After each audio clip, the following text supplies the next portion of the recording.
good morning to you, Gina. Good evening from Vietnam. Thanks a lot for spending your morning to join our Inside Sharing show and share your stories with our audience. And on behalf of the listeners, I want to say thank you. Yeah, and I'm very pleased to be here and look forward to connecting with your audience. And Gina, in our culture, have you been to Vietnam before, actually?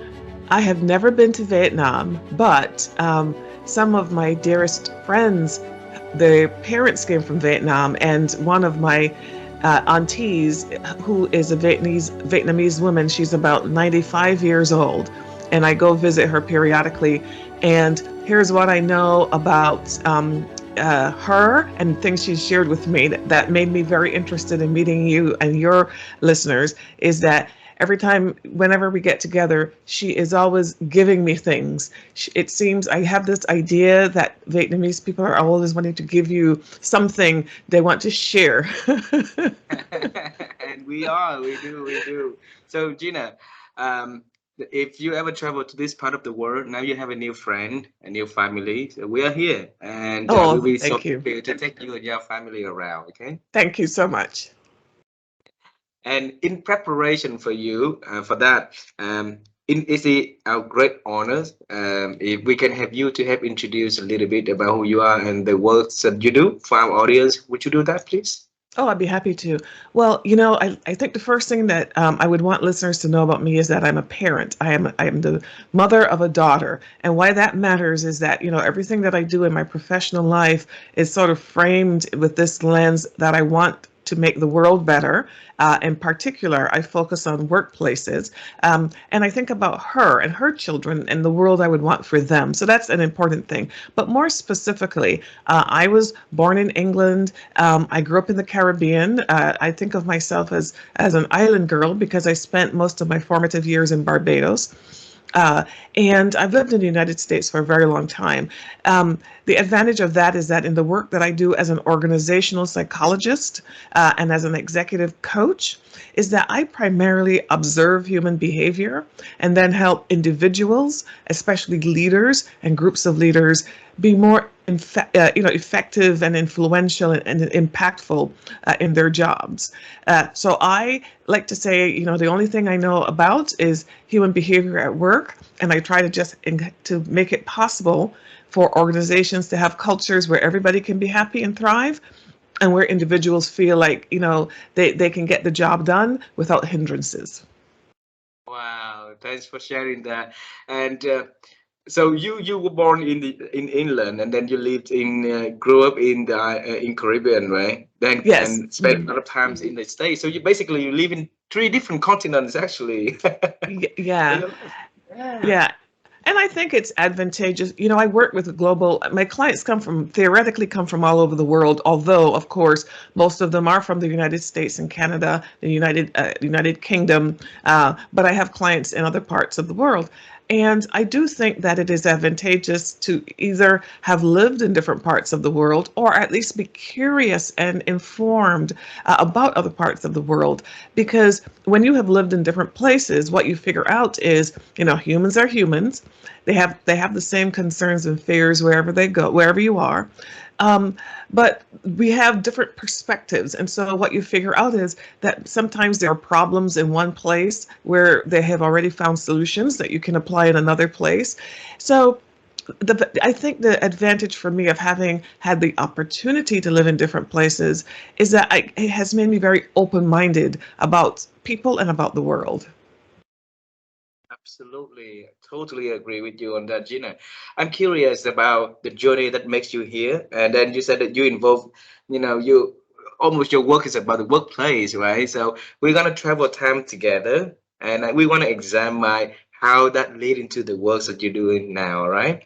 Oh, sure, absolutely. Well, when I was younger, I really wanted to be a journalist. I imagined myself, in a glamorous job where I would be writing stories and meeting, important business people and politicians and so on. And I still love that idea. But what I was really interested in then was human behavior, observing humans. I didn't call it psychology then. I just called it, I just liked that kind of work. And so I had the opportunity to study. I came to the United States to study psychology because I had discovered that psychology was probably the closest thing I could think of that where I could spend all my time just focused on humans. So I studied psychology. I studied industrial and organizational psychology, which is really just the application of the principles about what we know about the human brain and body and how it interacts with the environment in this case, the workplace, where you have dynamics like communication and power and influence that that impact the human, and then you want to try to understand how will the human behave in this workplace environment, because the workplace is kind of an artificial environment. It's not that long ago that humans started to work as a result of the Industrial Revolution. Humans started to work in workplaces together. Before that, we had an agrarian economy across the world. People did what they did very close to their homes. But then when the Industrial Revolution came along, we started bringing people together in big groups and teams to get something done, to produce something. And that environment is still a relatively new environment for humans. I like to say that because it is evident that when we put people together, it's not always 100% easy. We've got to consider one another. Anyway, so that is sort of what I studied.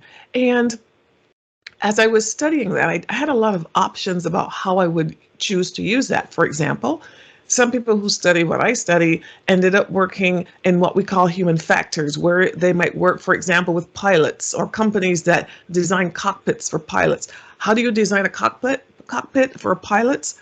So that they can be not just effective at flying the plane, but make fewer errors and also still be able to not be too fatigued. I mean, all of these factors relate to the stuff I studied, but I decided that I was really interested in leadership. So even within that broad discipline of what I studied, my focus has for a very long time been on leadership, because I was intrigued about who wanted to be a leader and who did not. I was intrigued about what does effective leadership look like and what does it not look like. And I am still very interested in the effect that managers have on employee experiences at work. So that's a little bit about sort of how I got to the point where I am today, where I work primarily as an executive coach. Wow, Gina, I'm curious, why is that you were so interested on leadership though? I can't really say why, but I think if I were going to sort of go backwards as you're asking me to do, I think initially it was because I noticed that not all leaders were effective. In other words, when you start working, you don't think about this until you have your first job and then you have your second job. And then you start to notice person A, oh my gosh, that person is really good at this, but person B is not so good. Why is that? And so I think it was when I really started to work myself that I started to realize how much impact a manager can have on a person. We want all managers to do the best they can in managing people, but I have a point of view that all managers should always remember that I call managers designated hitters. It's an expression we have in the United States in baseball. A designated hitter is somebody who has one job. When they come out on the field, they have one job, and their job is to hit the ball as far as they can for other people on the team who do not do that at all. They're not good at it. So this person comes in, they're good at it, and they do it. I think of managers in the same way. When I have a manager, there's no one else in that entire organization who's responsible for supporting me. That one manager is it. So I try to remind managers that employees look at you and they think about, maybe you have like a dartboard, a target in the middle of your forehead, because employees are focused on managers. They want to understand managers, and managers, might not realize the extent to which employees are looking at them. So when I work with leaders and managers, I say, remember, put the humans first, because they have you at the center. There are two things a manager is responsible for. They're responsible for getting things done, for tasks, but they're also responsible for supporting humans, the people. So you've got to keep those two things in balance to be effective. Wow. So, Gina, when you say that's not managers and leaders was one time an employee, right? An amateur going to the workforce with hope and being managed, being led by different managers, different leaders, and then they had the experience for themselves, who were the good leaders and who were the good managers to them.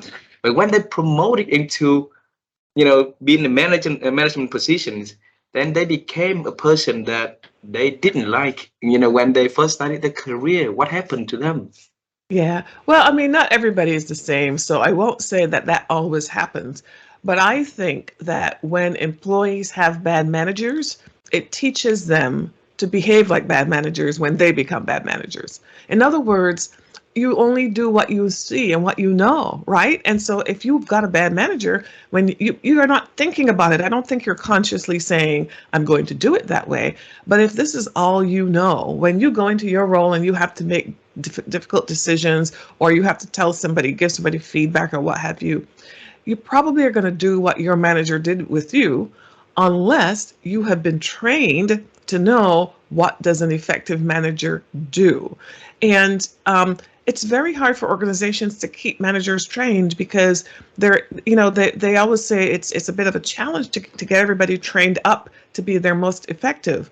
But if I were going to take on a manager role myself, even if the organization was not paying for my training or my development in leadership, I would set aside some of my own money to focus on my own self-development. Because if you take on a manager role and you're not effective, you have a lot to lose. Obviously, you're not, people aren't going to like working with you. It's going to be harder for them to get the job done. You're not going to be as satisfied in doing the job, and you may not get the promotion opportunities that you would, might otherwise get. So, if you're going to take a manager role, it's a very serious thing, and you've got to think about what can you do to make yourself the best. Thanks for sharing that. Gina, earlier you said that as a mother, you working with leaders to build a future workplace, that readiness for the young generation, for them, right? For them. So, in your imagination, what is the future workplace look like, so that you are working every day to make it happen for the next generation and stuff? Yeah, yeah. And by the way, I'm working for it for my own generation too, in a way, because I know these things take time. So I know you don't just flick a switch and things change. But I want even today for little improvements to start coming.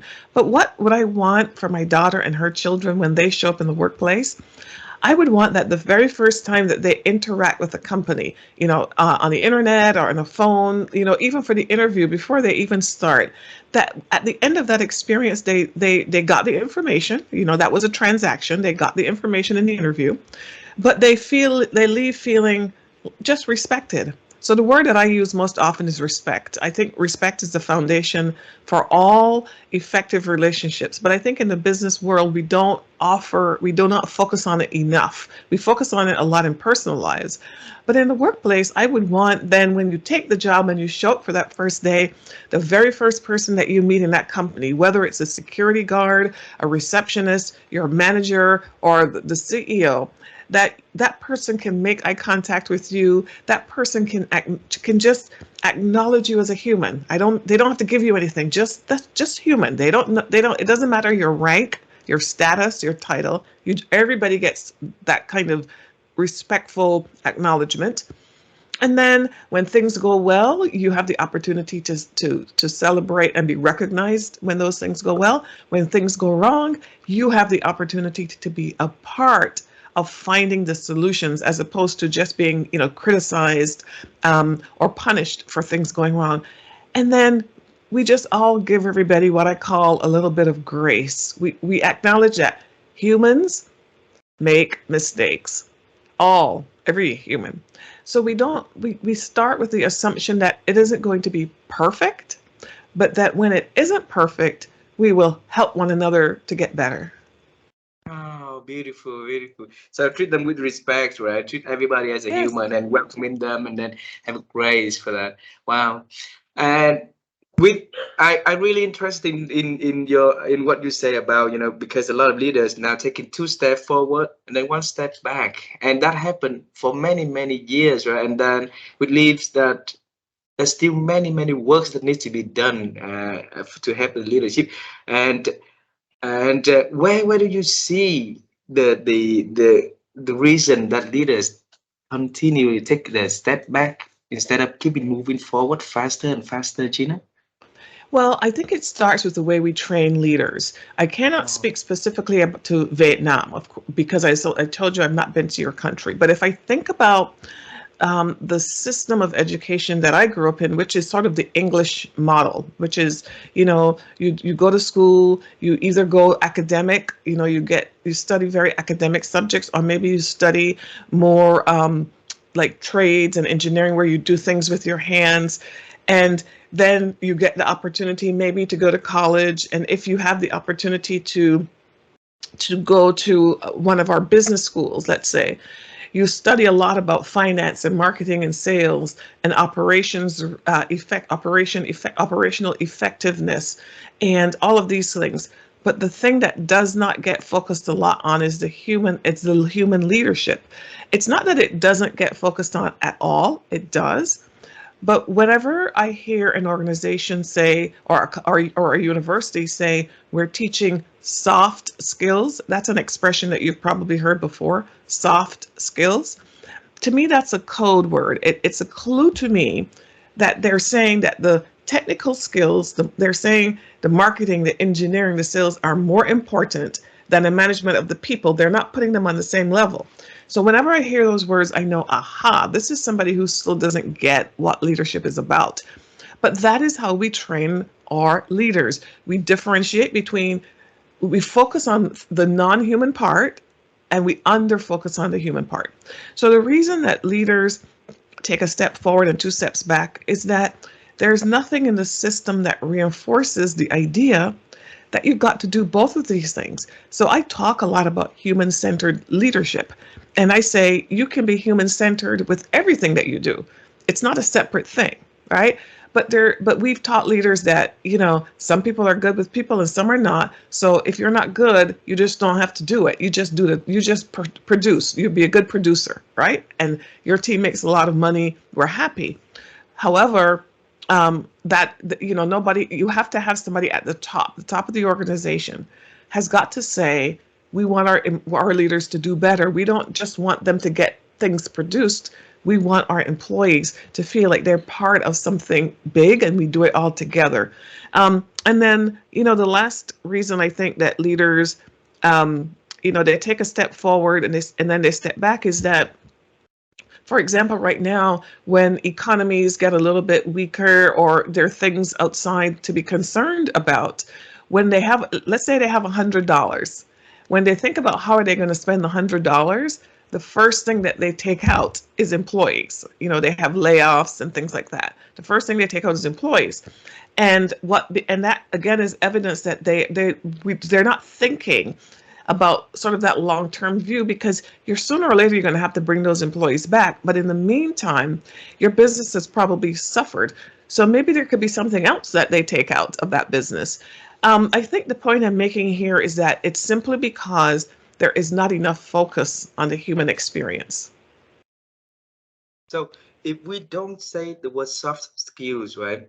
In your definition, Gina, what should we name that, to make it correctly though? Well, first of all, we just don't need to call it that. We just need to call it leadership.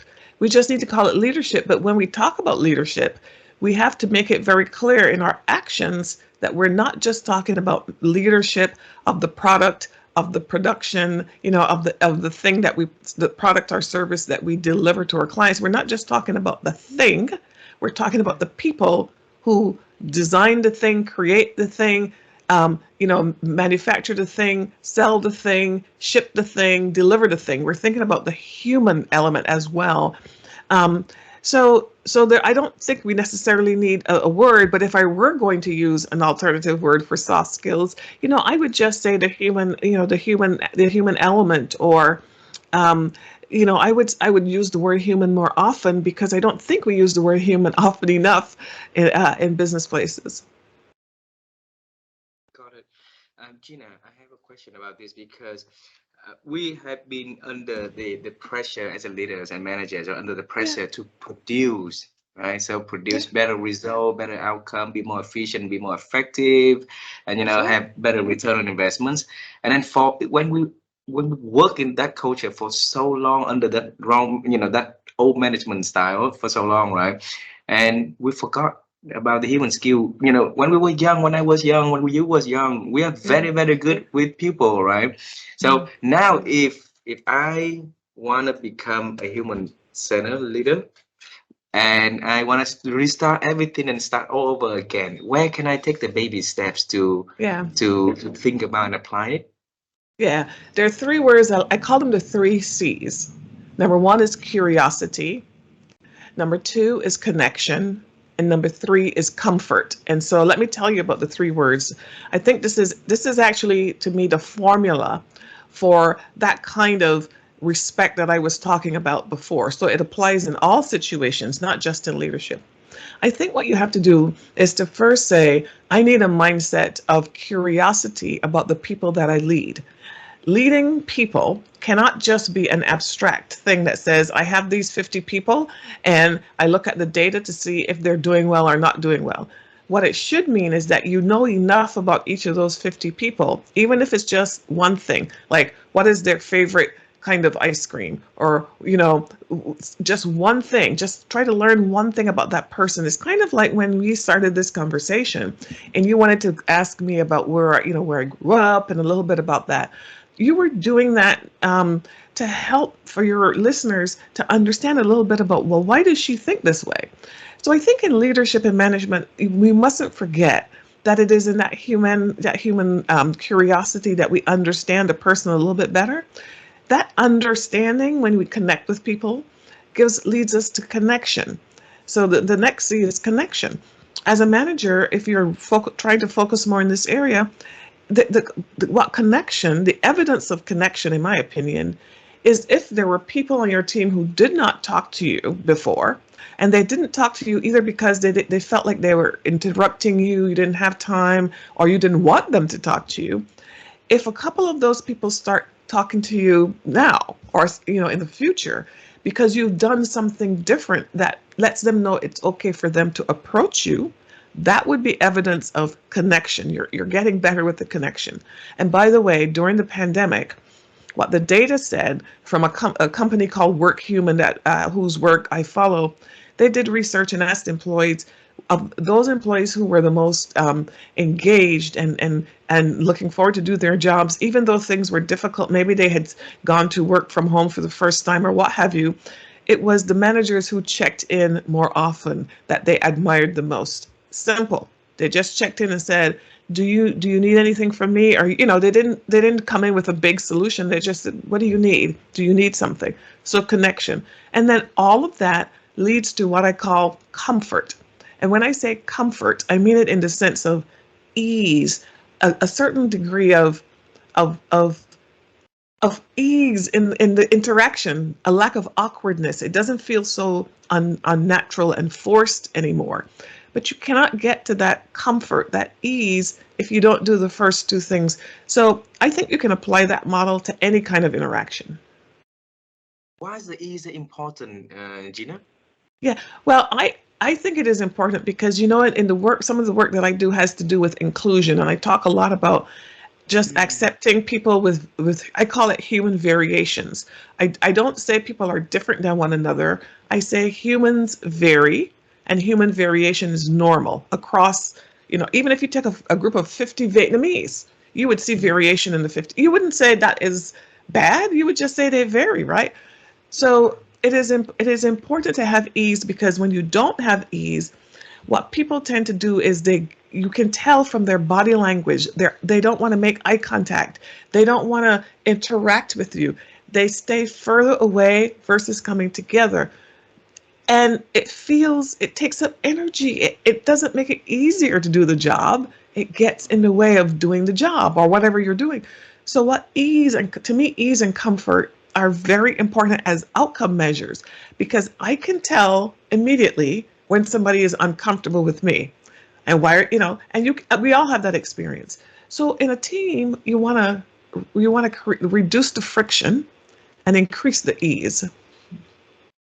how can we measure the comfort and the ease, like, to make sure that I'm doing better at create the environment for people to feel comfortable and be easy for them to be open, Well, so remember I said that all of these things are like these are like foundational things that build respect, because my ultimate thing is to get to respect, right? Respect is what I'm looking for. And so I try to measure respect. And if I measure respect, that is what gives me the information that lets me know, are these people connected? So, for example, if I were going to either do a survey or if I was just going to talk to my employees, I would always ask them this. I might ask them this question if it made sense. Do you feel respected at work? Do you feel respected? Everybody can answer that question. So I would let them answer the question. They would say yes or no. And then I would say, what is it about working here that makes you feel respected? And then they would say. And then I would follow with more questions. But if they said, no, I don't feel respected, then I would say, what is it that makes you feel not respected? What is missing? What is it that you're not getting that you desire that would let you feel respected? So I might ask a few more questions. By the time I had that conversation, let's say I did it once every 6 months or whatever, or as part of a, performance conversation or whatever, I would now know what it is that Gena values. I would know how Gena feels, and I would know what I can do better to support Gena so she feels more connected, so she has more comfort and ease as she's doing her job, because these are indicators of respect, right? So that's how I think about it. Wow, thanks a lot for sharing that, Gina. You mentioned about the word inclusion several times earlier in the conversation. All right, so we get into that most important part of this conversation today is about your book. So we're gonna say congratulations for publishing the book, Leading Inclusion. So, Mhm. you must be very, very proud of the works, and it's very important. Tell us, Gina, in the world of writing anything, right, any topic, why did you choose to write about inclusion? Yeah, well, I think it goes back to the early questions you asked about my personal experiences. Because I've lived in the United States for a long time, but I came from somewhere else. And one of the things I learned was that when I came to the United States, I had to learn, like every other immigrant, I had to learn how to be an American. Okay, that's perfectly fine. But I also recognized that I had these experiences that were very unique because of my appearance, because of how I look. And they were different. I came when I was 20 years old, so I thought I already knew myself. But based on these new experiences I was having, I knew that people were seeing me differently, but I had not changed. It was the world around me that had changed, the physical environment. So I became very interested in this whole issue of why we have such very specific ideas about people based on how they look. Any people, not just Gena. So this has always been an idea in my work. But then I've always wanted to write a book, but I will say this, you can't write a book unless you really feel very strongly about something. If not, if you do that, it will not be a good book. You have to have something pushing you forward to write the book. And so in the spring of 2020, unfortunately, here in the United States, we had some horrible things that happened where I'm sure you've heard the news where we here in the United States talk about that spring, especially the May of 2020, where George Floyd was killed. But really, a couple months later, there were about 6 women who here in the United States we would call them Asian American Pacific Islanders. I know you wouldn't say that in Vietnam, but these women were killed, and they were killed because of who they were. And then we had in the summer, many people were assaulted in different cities just because of how they looked. So I said, and so this plays out in the workplace too, right? These were things were happening that were in the news, but these same people and people who look like them are in the workplace, and they were having some of these experiences too, negative experiences. So I said, you know what? This is my opportunity to help to do what I say I want to do, which is to help with this problem. I'm going to focus on the workplace. I'm going to focus on inclusion and think about, humans vary. Human variation is normal. Managers need to learn how to manage human variation. Managers need to learn how to manage human variation. So that's what I always say. And so that was the impetus to write the book. Now, my book is primarily written within a US context, as you might imagine, but my book is specifically written for executives. I've written this book for leaders of companies, for members of corporate boards, for people like you, for example, who might live in other countries but might be responsible for leading an American workforce where they might need to understand some of these unique dynamics that we have here. If I came to Vietnam, I'm sure there would be things I would need to understand about Vietnam to help me understand some of the social dynamics. So I put this in the category of just one small piece of the leadership experience that it's helpful for leaders to understand. So that's why I wrote the book. And I said I wrote the book. I dedicated it to my daughter, and I said, so that she, could have a better work experience at work. That's basically the idea. So inclusion can be about anything, right? It can be about anything. It could be about in our. My book is primarily based. I've said this before, but I'll say it again. My book primarily focuses on the U.S. experience because of our unique history, and so I focus a lot on race and ethnicity and gender. But some of that could apply in other places. But then there are other aspects of how people vary. There are people who vary because they might have a physical disability. They might have a neurological disability. They may in our country, we talk about LGBTQ plus. I'm sure that you talk about that in your culture, but maybe every country is different in how you. So there's so many different ways that people vary. The main idea is, regardless of that, when a person shows up, let's just give them respect. Wow. Go back to the one that you say earlier, the word that you want to build in the workforce is respect, grace, and make people at the human center, right? Yes, yes, that Yeah. is that is it. And I do not think.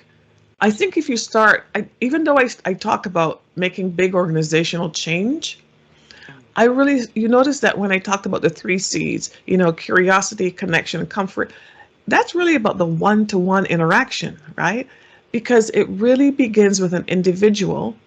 It's a point of view in the world. You have to believe that every other human being you meet, regardless of their status or anything else, they deserve a certain level of just natural respect just because they're on the planet. They have as much right to that as you have. You have to believe that. And if you don't believe that and you are in a leadership role, I think that's when we have problems, right? When we don't give everybody a fair shake. And Gina, the whole notion of inclusion has been in place for long, not new, but then over the past 3 years, it's phenomenally like spread all over the world. And I want to go to the basic to make sure that we have the understanding of it correctly first, right? So before we evolve to anything bigger, what is your definition of inclusion to be exact, Gina? Yeah, I have a very simple definition of inclusion, and what it is, it's the day-to-day experience that a person has in the workplace. So I keep it very, very simple. But here, let me illustrate that. So it's that experience that a person has when they're in the workplace, and I differentiate inclusion, which is about the experience. I differentiate that from diversity, for example, because diversity is about representation. Like it's diversity is more about what proportion of tall people, short people, whatever, purple people do you have in your organization in comparison to how many of those people exist in the labor force. So that's when we say diversity, that's what diversity is. It's more of like like a ratio, it's more of a metric. But inclusion is about the experience. And so the inclusion experience and the definition of inclusion, I say it's about being seen, it's about being heard, and it's about being valued. So if a person can articulate that they feel seen, they have that respect, they feel like they have when they show up, they are as important as every other person. When they're heard means that they get to express their point of view. I'm sorry, I'm sorry, seen, heard, valued. So when they're seen, it means that, they show up and they get like treated like everybody else. When they're heard, they get to express their point of view. They get to maybe have a little bit more visibility or be as visible as everybody else. They don't feel like they're being pushed into the background. Um, and in other words, they feel as if their ideas and their opinions are used, and that makes it feel like, it's I'm important here. And then the third thing is valued. And being valued is literally about, being paid fairly, given being recognized and celebrated when you do something good, so that you feel, I'm contributing and everybody can see and appreciate that. It's not just about pay, but it's about appreciation and support and all of that. So all of those things have to do with inclusion. And another way of putting it is, it's like if you bring people into your organization, if you had a party and you invited 11 people, but you only set up a place setting for 10 people. So the 11th person shows up and they're going, where's my chair? And where's my plate? And where's my cup? And where's my fork? And where's my knife? Because they have this sense that they're there at the party, but there really isn't a place for them. And that's what inclusion or exclusion, the difference feels like. Wow. And that means that a lot of that's the feelings. It's really, really hard to measure also, Gina. So how can we know that our organizations are heading toward the right directions and then promote inclusion effectively for Yeah. everybody? Yeah. So you'll notice though that part of that is about feeling. Part of it is about feeling. So companies measure that with employee surveys, and of course managers talk to their employees more as often as they can to understand what experience they're having. But it isn't only about feeling. You'll notice that I talked about being visible, having an opportunity to express your ideas and your point of view.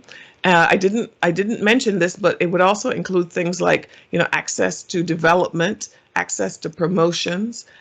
It would include all of the work that organizations are now doing about something that's called the opportunity gap. So that is looking at data. All of these are things you can measure, of course. Looking at data to understand, well, is it really true? Is it really true that there are some people in our organizations that haven't been getting the same opportunities as other people? Is it true? You can measure that. And that is an aspect of inclusion. So my point is that you shouldn't think of it as just the experience. You should also think about, as you say, how would you measure that? You don't only measure that in feelings, you measure that in what is the actual activity that has been taking place in the organization, at a data level, aggregate level, and you can see. So you can measure these things. Wow. I know my next question is not going to be fair for you, all right? But Gina, if you need to pick one chapter in your book, and which is your most favorite chapter in the book, and you want to share with our audience about that, what would that chapter be? I think it would be the chapter 12 of the book. In chapter 12 of the book, the chapter is called something like how to build a culture, how to build an organizational culture, how to build a culture. And when I was writing the book, this is a business book, but I didn't want it to be like every other business book, sort of boring and only facts and so on. I wanted it to have, stories to help people put themselves in the situation. And so chapter 12 of my book, what I did was I interviewed the two of the leaders, corporate leaders that I admire the most. Of all the leaders I have ever met, these are two people I admire the most. And I worked in an organization that they led. And I tell the stories about how they treated their employees, how they were able to build an organization over time that at the time that it was started in the 1960s, they started with like $20,000. And today the company manages trillions of dollars, and they compete in the investment marketplace with other very large investment banks like JP Morgan, Chase, and so on. And I tell the story about how they did that. And part of how they did that was about culture. And how they built the culture was very purposeful. They said, employees matter. That was clear from the beginning. We will treat each other a certain way. Um, they had all of these ideas about how humans matter at the center of the enterprise. So it's my favorite story because I'm not saying the company is perfect. That's not my point. But I am saying that I know that it is possible, if you are intentional as a leader to think about these things, it is possible to create a very positive experience, and doing so is going to enhance the profitability of your business. Beautiful. So chapter 12 is the Chapter chapter 12. that you like the most. Okay. And I have another question in here, Gina, is about a negative effects if we don't build inclusion in an organization. So Mhm. because change happen if either way, right? If we see the positive support, then we change. But sometimes Right. negative also create a big effort for us to change. What would happen to organization and to leaders if we fail to bring inclusion onto the system, though? Well, I mean, okay, if I think about it just in terms of the demographics of the world, it is pretty clear that the world is getting smaller in a way, because I meet people where I live that come from all over the world. And when I go to Vietnam, Australia, England, wherever I go, I see people who come from all over the world in those places. So we're, first of all, we're moving around the world more. We're interacting with people who don't look like us more. So that whole notion of diversity, of the diversity of the people, the variations of the people, I think it's a given. We're going to probably have more of that, and I think that's great. So if you have more of that, it would certainly make sense. You're going to have it in your workforce. You need to be able to manage it. So there's that. So if you can't manage it, well, those people will never have the opportunity to contribute to your organization in the same way that somebody else can contribute. But yet you've hired them, and now you're saying, they can't get the chance to excel. They only get the chance to, they may never get the chance to excel. So it doesn't make sense from a business perspective. But the other thing is that one of the things that we've been dealing with a lot in the United States is employee expectations have changed. All employees' expectations have changed. And employees are saying, I shouldn't have to like kill myself or feel bad at work in order to get the job done and get a paycheck. I shouldn't have to feel badly. At the very least, it should be a neutral experience, but it shouldn't be a negative experience. And so inclusion relates to this to the extent that, for example, if I think about what we call Gen Z employees, which is this next generation of the youngest people who are in the workforce right now, their ideas are very, very different about these issues than older people. They believe that people should be treated equitably. They believe that leaders should focus on the environmental issues and should make sure that the planet is protected for them and for the next generation. So when they think about these issues, they don't necessarily think about them from the perspective of the interpersonal comfort so much as I do. They think about it from, this is simply the right thing that you ought to be doing. And so our organizations that are not dealing with these issues effectively aren't trying. About 30 something percent of employees say, we will not go to work for a company that we feel is not addressing inclusion or isn't inclusive. Even if it doesn't benefit us personally, this is something that is important to us just overall. We value this. So organizations have got to recognize that if they fail to do this, some other organizations are going to be ahead of them because they would have been easier for them to deal with these issues, and they will be more attractive to the more talented people in the available workforce. Gina, with the current movement of mass layoff in the tech industry, right? And these are the companies that always ahead of the game in terms of DEI practices and stuff. And then now they treat the people as a number and they lay off in the mass scale like that. What damage would they do onto the beautiful culture of inclusion, diversity, and equity they've been built over the years, though? Yeah, well, of course, you're right. Well, first of all, I will challenge you on one thing, and that is that many tech companies are not haven't necessarily done as much as they could with regard to this issue. I do think they talk a lot about it, but the reality is that the representation, especially in leadership roles and the most critical roles in their organizations, it's not that diverse. But but to your point, they certainly want to do very well, to do well. And so the layoffs, I mean, layoffs in of themselves, maybe they're necessary, right? I can't judge. I don't run these companies. So I'm not saying they shouldn't lay off people if that's what they have to do. But I certainly think that laying off people, number one, ought to be something that is considered along with all the other options. It shouldn't be the first action that the organizations take when they encounter a bad financial situation or think it's coming, but it tends to be the first thing, which means you're not human centered. Then, if you do have a layoff, there's a way that you should be handling that so that the people who leave still feel respected and the people who remain still say, oh, I see that they tried to treat the people who were leaving, they didn't just say go and treat them with disrespect. They said, we wish we didn't have to do this. Here's why we had to do it. We will support you as much as we can, and we hope maybe one day we can bring you back. Like, they would at least try to put the human at the center of the experience again. So there's a phenomenon. There's a phenomenon called. I'm going to pause for a second. Sure. Get some water.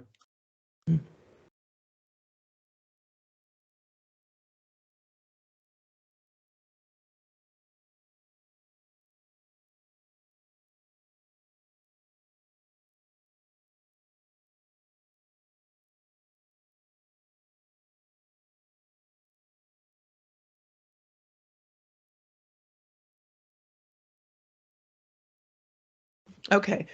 There's a phenomenon, and it's called layoff survivor syndrome. And so when you have a layoff, it doesn't just affect the people who lost their jobs in a negative way. It affects the people who stay behind. And so when organizations do not handle, okay, if you have to have a layoff, fine. But if you don't handle a layoff and treat people with respect, the people who stay behind, it causes their engagement and their satisfaction to go down because Right. they're now thinking, wait a minute, they're feeling guilt. They're feeling like, okay, those people lost their jobs, I kept mine, and now I'm working for this company, and now I can tell this company doesn't really care about people. So organizations make a big mistake if they don't handle that well. But you asked about diversity and inclusion and all of that. I think I read in the last couple of days some headlines, including one in Fortune magazine, that said a lot of the people who were in the roles that were focused on diversity and inclusion are among those that are being laid off. So, I mean, it's too soon to say, but I do think that organizations shouldn't be short-sighted when they think about these things. Wow. I have two last questions for you for today. All right. And the first question is about thinking, because my wife and I, we have been in the quest to help people to improve their ability to think, because we believe that our thinking capability these days is diminishing. So Mm-hmm. every chance that we talk to great thinker like you are, we will ask these questions and hope to hear your advice on this. How have you been helping you to expand your ability to think over the years, Gina? Mm-hmm. Well, I will say that I'm a lifelong learner, and I really mean that because um, I read everything I can get my hands on that relates to or is interest or can help me be more effective at what I do. Um, but I also read things that are outside of my domain. So, for example, many of the people that I know who are industrial psychologists, they read a lot about things in industrial psychology over and over and over, but they don't go and read the stuff that is coming out of the engineering school, or they don't read the stuff that the technology people are saying. Um, I try to interact with people who are outside of my narrow focus because I want different ideas, new ideas, and I think so. There's the reading I read, but I also interact with people who are thinking different things, and so they will say something and it will make me go, I wonder what that has to, I wonder how. So it is really important to broaden your perspective, and right now more than ever with technology we can do that because there's so many free courses, there are things you can read. It doesn't require a lot of money. But thinking, the thing about this is, in our culture in the United States, there's a lot of focus on action. And so people always say, okay, well, what are you going to do now? What are you going to do now? And I resist that idea because sometimes you need space to think about something and just let it be processed. Not because you're looking to do something with it, but because you have a sense that these ideas will kind of grow and connect to one another in unconsciously. And then one day you have this thing that comes out of your brain and you go, aha, I'm going to do that. But you didn't force yourself. You weren't saying, I'm trying to find an action. You were letting your brain and your body interact with the world and with the information long enough that other new ideas could emerge. Your unique way of looking at the world will influence what you do. And I think in our culture and in our time in the world where everything is so fast, we've got to slow down a little bit in order for that to happen. Beautiful, beautiful. My wife and I, after collecting, all the answers from the speakers, right, we write a book about thinking, and we break into acronyms. The first T, the word is T, right, and it's a time for thinking. So a lot of us live in so hurried, and then we don't Yes. reserve a time in a day just for thinking and thinking about thinking. Yeah. So I think that first T is critically important, like you say. Thanks for sharing that. Ah, thank you. And Gina, it's the last question. So we know that you were born in the UK, but you live in another, country. Then you went to the States at the age of 20. You're the mother of a daughter, and your works are on building the future of works, where people feel respect, where humans at the center of the operations, and Yeah. that's great at work, right? So we want to head into a little bit into the future. Is there anything? Oh, by the way, congratulations again on leading inclusion that book. So Thank so you. for our audience out there, if, please go to Amazon and order the book from Gina. So Thank you. and Gina, is there anything that exciting you are working on and you want to share with me and the audience so together we can celebrate with you in advance? Yeah, what I would say is this. I wrote the book so that I could have the opportunity to have new conversations with leaders. And so the thing that I'm most excited about on a personal level is that people are approaching me and asking me to explain my point of view. And that means a lot to me because it is evidence that just one by one they're hearing these ideas. It's not that my ideas are not radical, but my ideas require leaders to be intentional with their action. And so when I see people coming to me and asking me to speak or whatever, that's very encouraging. But the other thing more broadly that I would say is that it's I I am very optimistic about all of the things that I'm talking about. And so I really believe that these ideas are taking hold, and that bit by bit, my daughter and your children and your children's children will eventually have these kinds of workplaces where it's not such a struggle every day. So I'm building courses, I'm building uh, uh, services around some of these ideas so that leaders can come to me and I can coach them and they can learn from me. And I'm very excited about the things that I will be able to bring to the market in 2023. I think that you're solving the curiosity inside of you when you were young, right? By helping leaders to become better at what they do, Yes. create an environment that better for employees to go to work because work is a very important integrated part of life, right? And Hmm. if we can go to work happy, we feel being included, and the conversation at home will be so wonderful. That Yes. leads to a different conversation for our generation, the next generation to go to work with hope something really, really beautiful waiting for them ahead. So I think I really admire the works that people like you are doing in this world, and thanks for doing that. And I'm thankful for the opportunity to know you, to connect with you, and to having you on our show tonight and sharing your amazing journey and story with us. Thank you.